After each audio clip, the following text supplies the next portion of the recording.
Hello everyone, today I will introduce to you a 500 watts pulse laser cleaning machine. Pulse laser cleaning technology uses high-energy pulse laser to act on the surface of an object using rapid transient high temperature and thermal expansion effects to remove substances attached to the surface. So the second point, what are the characteristics of pulse laser cleaning machine?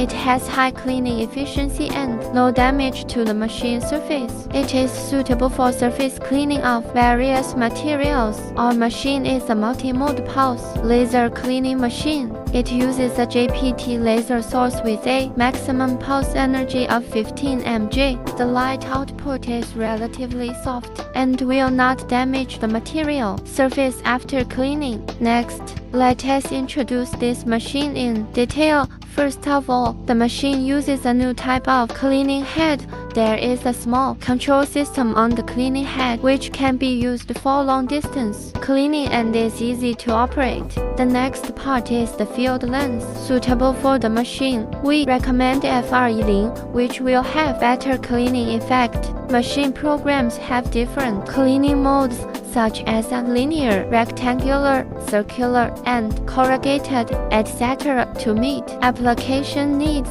In addition, there is a cold water tank inside the machine which can be used to cool the laser to protect it. Substances such as floating and sinking may be produced during cleaning. You can also purchase an exhaust fan. If you are interested in our machines, please contact us and we look forward to your call.